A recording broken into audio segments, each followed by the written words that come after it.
Hello भाई साहब, मेरी तरफ देखो, आप वहीं रखो, मेरी तरफ देखो। मैं राजधानी भोपाल में हूं और बीजेपी के कार्यालय पर हूं। मैं यहाँ पे भाई से चर्चा करूंगा और जानूंगा यहाँ पर क्या हुआ है। भाई साहब, एक मिनट रुक जाओ, आप बताएं।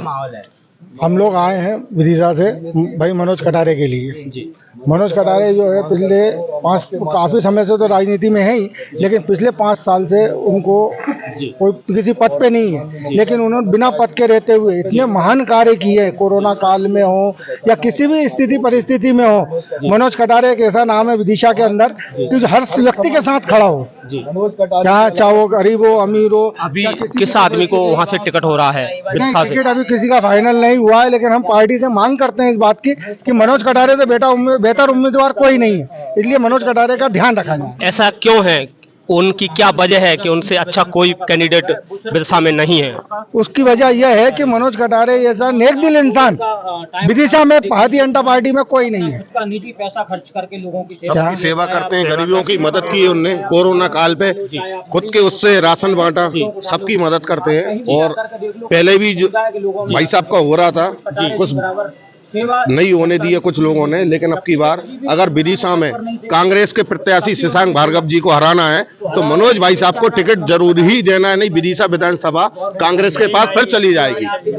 मनोज का विधायक कैसा हो, मनोज कटारे जैसा हो।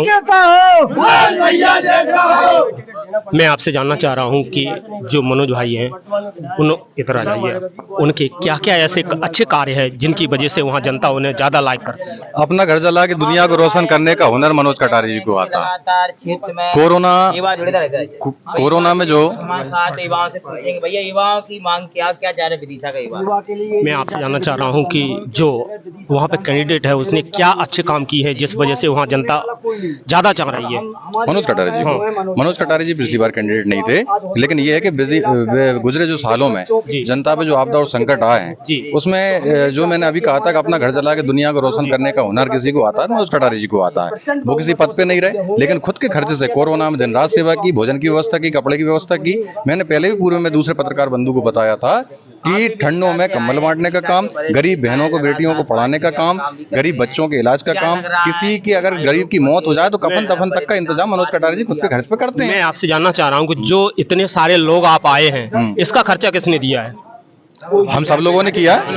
आप सभी गाँव वासियों ने इसका खर्चा दिया है? अपने अपने खर्च पे आए। मैं आया हूँ मेरी गाड़ी में डीजल जला के, ये लोग आए दीवानगी, ये लोगों मनोज कटारे की चाहते हैं। हम चाहते हैं कि मनोज कटारे जैसा नेता हमारा विधायक हो। इसके लिए तो डीजल पानी की क्या बात है, सर्वस्व न्यौछावर जान देने खड़े हैं लोग। मैं आपसे जानना चाह रहा हूँ कि वहाँ पर जो लोग हैं, जो आवाम है, जो जनता है, वहाँ पर कटारे जी पंडित हैं, उनके कितने वोट हैं? पंडितों के कितने वोट हैं? 20,000। ओबीसी के कितने वोट हैं? मैं आपको पहले सामाजिक दृष्टिकोण का वर्गीकरण इसलिए न कीजिए। मनोज कटारे वो नेता है जो सर्व समुदायों में और सर्व समाजों में सर्व स्वीकार नेता है। मैं ब्राह्मणों से ज्यादा गारंटी दांगियों की ले सकता हूँ, मेरे हरिजन भाइयों की ले सकता हूँ, मेरे मुसलमान भाई इकबाल भाई खड़े इनकी ले सकता हूँ। हर जात धर्म का कोई विषय नहीं है। जो विषय जानना चाह रहा हूँ वो मैं जानना ये चाह रहा हूँ कि उन्हें सभी कौम के लोग, उनको सभी कौम के लोग चाह रहे हैं, और जो टिकट पिछली बार था उनका क्या पोजीशन है? नहीं, हम मनोज कटारे जी की बात करने आए। मनोज कटारे जी जनता के खाते में खिदमत कर रहे हैं, लोगों की सेवक है, और सेवक को दुनिया चाहती है।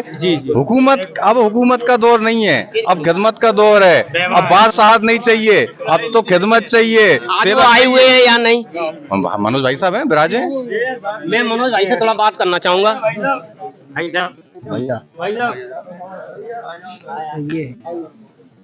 मनोज भाई, मैं आपसे बात करना चाह रहा हूं कि आपकी तरफ जनता बहुत ज्यादा है और यहाँ इतनी दिख रही है प्रदेश में, भोपाल में तो वहाँ तो आपकी ज्यादा होगी। आपने ऐसे क्या अच्छे काम किए जिसकी वजह से आपके पास इतना आवाम, इतनी जनता है?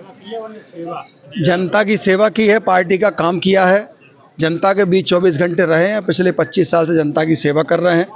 और जनता में थोड़ा आक्रोश है इस बार, इसलिए है कि हम पिछले 50 सालों से विदिशा भारतीय जनता पार्टी विधानसभा चुनाव हम जीत रहे थे। 2018 में थोड़ी सी गलती हुई पार्टी नेतृत्व से, मैं नहीं कह सकता, कुछ गलतफहमियां हुई और गलत टिकट हो गया। जिसके कारण विदिशा हम हार गए। अब लोगों को ऐसा लगता है कि वही गलती दोबारा ना हो जाए, जी। वो गलती दोबारा ना हो जाए, इस बात का आक्रोश लोगों के अंदर है कि इस बार जायज काम होनी चाहिए। जो पब्लिक के बीच का आदमी जिसको लोग पसंद कर रहे हैं उसको टिकट अगर मिलेगा तो भारतीय जनता पार्टी जीतेगी, नहीं तो हम फिर हार जाएंगे। ये आक्रोश लोगों के अंदर है, इसलिए ये सैकड़ों की संख्या में लोग विदिशा से लगभग 150-200 गाड़ियों से आए हैं। मैं आपसे ये भी जानना चाह रहा हूँ कि वहाँ का जो आवाम है वो बोर्ड का वर्गीकरण है वो किन किन कास्टों का है?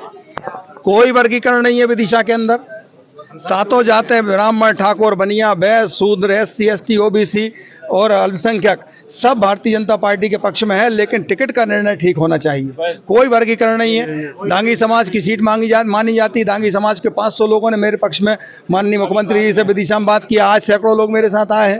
ब्राह्मण समाज के लोग हैं, OBC हैं, SC ST हैं, मुसलमान हमारे साथ, अल्पसंख्यक हमारे साथ ही आए हैं। भारतीय जनता पार्टी के मामले में आमतौर पर यह माना जाता है कि मुसलमान वोट नहीं देता। आज 50 लोग मेरे साथ आए हैं। तो कोई वर्गीकरण नहीं है, कोई ध्रुवीकरण नहीं है। सीधा विषय है कि टिकट सही हो जाए, पिछले बार की गलती ना हो, जिससे कि भारतीय जनता पार्टी का कार्यकर्ता और आमजन जो अपने आप को ठगा महसूस कर रहा है, जो परंपरागत रूप से भारतीय जनता पार्टी को वोट देता था, उसको ऐसा लगने लगा कि भारतीय जनता पार्टी में हम ठगे ना जाएं, जिसके कारण पिछली बार लोगों ने वोट नहीं किया। हम 50 साल से जीत रहे थे, 1972 में हम आखिरी बार हारे। इसलिए लोगों के अंदर ये आक्रोश है, लोगों के अंदर ये थोड़ा सा एक असंतोष है कि इस बार फिर वैसा निर्णय ना हो जाए, कोई पट्टा कल्चर या कोई आला कमान कल्चर ना चल जाए, जनता के बीच का आदमी आए, इसीलिए ये लोग आए हैं आज। मैं आपसे जानना चाहता हूं कि वहाँ पर जो लोग आपके पक्ष में हैं और आपके लिए इतनी मेहनत कर रहे हैं, आपको तो उनके लिए प्रचार प्रसार की आपने पहले से किया है या अभी आपसे इतने लोग जुड़े हैं? मैं समझा नहीं आप क्या कहना चाहते हैं। मैं कहना ये चाह रहा हूं कि आपने 5 साल, 10 साल, 20 साल जो मेहनत की है। समझ गया। मैं भारतीय जनता युवा मोर्चे का 1993 में मंडल अध्यक्ष था, 98 तक रहा, 98 में जिला उपाध्यक्ष बना, 2003 तक रहा, 2003 में प्रदेश कार्य समिति का सदस्य रहा, 2007 तक रहा, 2007 में युवा मोर्चे का जिला अध्यक्ष बना, 2010 तक रहा, 2010 में मैंने भारतीय जनता पार्टी का जिला महामंत्री बना, 2013 तक रहा, फिर उसके बाद 2016 में मैं फिर से भारतीय जनता पार्टी का जिला महामंत्री बना। तो मैं तो लगातार जनता के बीच हूँ पिछले 30 वर्षों से। ये विदिशा से आए हुए कैंडिडेट हैं और इनको टिकट के लिए इतनी जनता आई हुई है। मेरे चैनल को सब्सक्राइब करें, शेयर करें, कमेंट करें। थैंक यू, धन्यवाद, सत श्री अकाल, जय मानवता, जय विज्ञान। मनोज भैया जिंदाबाद जिंदाबाद।